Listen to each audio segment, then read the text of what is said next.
आप जैसे ईमानदार पत्रकार अगर सही तरीके से जनता तक आवाज पहुंचाएंगे तो परिवर्तन आएगा, वरना जो दलाल पत्रकार अंधा दिखा रहे हैं, गलत सलत दिखा रहे हैं, झूठ दिखा रहे हैं, तो इस तरीके से सच्चाई पब्लिक तक नहीं पहुंच पा रही है। नमस्कार, आदाब, सत श्री अकाल, मैं हूं आपके साथ पूजा माथुर। अभी आप देख रहे हैं कि किस तरीके का माहौल बना हुआ है देश में। तमाम लोकसभा चुनाव जो आने वाले हैं, तमाम जो है पार्टीज रैलियां कर रही हैं, लेकिन आम जनता के जो मुद्दे हैं उन पर हम बात करेंगे। आम जनता किसको वोट करेगी इस बार, क्या किसकी सरकार बनेगी, बीजेपी की फिर से सरकार बनेगी या फिर गठबंधन जीतेगा, तमाम मुद्दे हम लेकर चलते हैं। तो सर, क्या लग रहा है इस बार की किसकी सरकार आएगी? 2024 में 400 पार बताया जा रहा है। देखो मैडम, 400 पार की दो ही वजह हैं। या तो पेपर में या तो छात्र है ना बहुत मजबूत हो जो दावा कर सकता है, या फिर गुरुजी से कोई सेटिंग हो। सेटिंग, हाँ, मतलब ईवीएम से सेटिंग हो, वैसे कोई दावा नहीं कर सकता। ये हम वोट देते हैं, नेता हमसे हैं, हम नेताओं से नहीं हैं। कि नेता हमें नहीं चुनते, हम उनको चुनते हैं। देखिए 400 पार मैडम कहाँ से आ रही है 400 पार? आप हरियाणा में चले जाओ, लोग बाग लट्ठे लेके बैठे हुए हैं, घुसने नहीं दे रहे। राजस्थान में चले जाओ, पंजाब में चले जाओ, कहाँ है? साउथ में सुपड़ा साफ है, कोई भी सीट मिलने वाली नहीं है। 130-35 तो साउथ में ही है सीट। मोदी का परिवार है, इतना परिवार नहीं, ये होंगे परिवार मोदी का। मैं ऐसे झूठे घर का बच्चा नहीं हूँ, मैं ऐसे झूठे घर का परिवार नहीं मानता जो झूठ में झूठ बोले जाते हैं। अभी इन्होंने दोनों ने ही अपने घोषणा पत्र जारी कर दिए, कांग्रेस ने भी और बीजेपी ने भी। कांग्रेस का घोषणा पत्र देख लो और आप बीजेपी का देख लो। बीजेपी के घोषणा पत्र में एक बार भी एक चीज़ भी बता दो, रोजगार, स्वास्थ्य, शिक्षा या महंगाई के ऊपर कोई उनका वो हो, कोई कहीं नहीं हुआ जिक्र। सिर्फ इतना ही जिक्र हुआ है कि 5 किलो राशन आपको मिलता रहेगा। अब आगे आ जाते हैं कांग्रेस के घोषणा पत्र में। कांग्रेस के घोषणा पत्र में 5 साल से लेकर 90 साल तक के बुजुर्ग के लिए कुछ ना कुछ है। आप अब तक 10 साल जुमलों पे ही तो जी रहे थे, 10 साल आप जुमले ही तो ले रहे थे। मोदी जी कुछ भी फेंक देते, आप चले जाते लेके। अब अगर राहुल गांधी आपको दे रहा है कुछ, या सही है वो, तो एक बार उसे भी आजमा के देखो ना।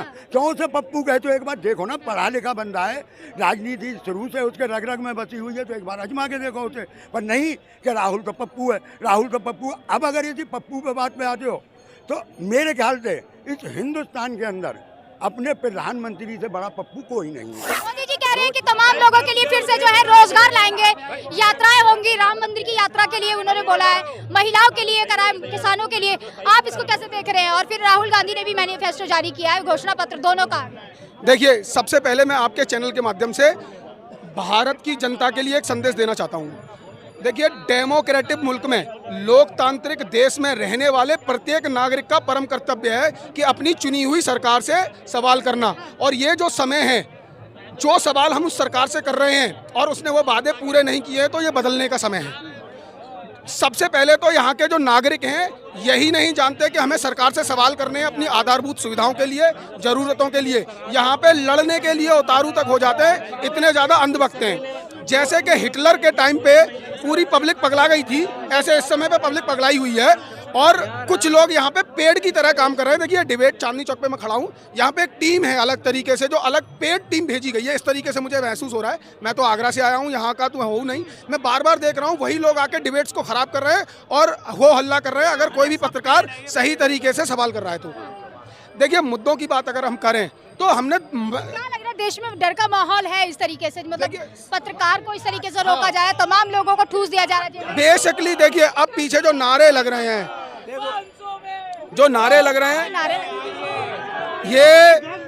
ये जो है ना, डिबेट्स खराब कर रहे हैं ये लोग, जो आवाज उठा रहा है। वैसे तो अमित शाह जी का डंडा चल रहा है पूरी मीडिया पे, पूरी गोदी मीडिया बनी हुई है, और जो कुछ आप जैसे निष्पक्ष पत्रकार आवाज उठा रहे हैं, उनकी आवाज को वहां पे तथाकथित अनावश्यक लोगों को भेज के दबाया जा रहा है। सबसे पहली बात, अनावश्यक लोग दबा रहे हैं अब आप जैसे ईमानदार पत्रकारों को। और वैसे तो आप देख ही सकते हैं कि पत्रकारिता का स्तर किस तरीके से गिर चुका है, ये तो सारी पब्लिक को पता ही है।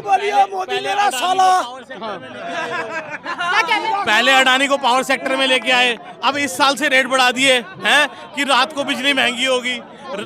लोग सोते हैं रात को, ठीक है, जब उनकी नींद पूरी होगी तभी तो अगले दिन काम करेंगे। मिडिल क्लास इंसान रात को सोता है, तुमने तो बिजली रेट बढ़ा दिए। तुम्हारा तो हो गया, तुमने तो अडानी का घर भर दिया और बाकी बेवकूफ़ है ना। थोड़ा सा साइड इस कैमरा के सामने साइड बहस कर रहा है यार, झूठ बोल रहा है। एक ही चीज पे आप बहस कर रहे हैं आप लोग। पेड़ है ये यार, ये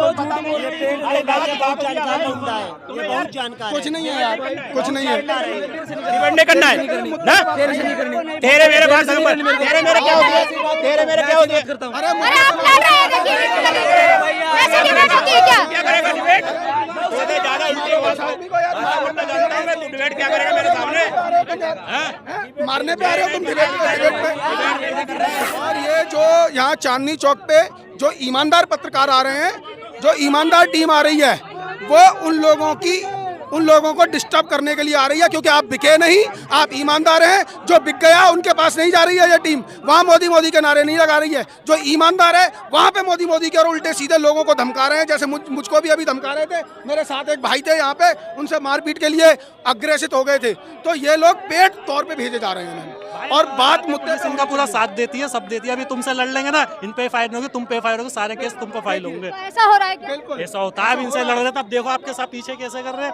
अभी आपके सामने ऐसा कर रहे हैं, अभी आप चली जाओ, आपके पीठ पीछे देखना है, ना मारे अकेले में घेर के, मुझसे घेरना, देख लीजिए, पूछ लीजिए। अभी आप चली जाओ ना अकेले में, माया के ना मारे तो बात है। हाँ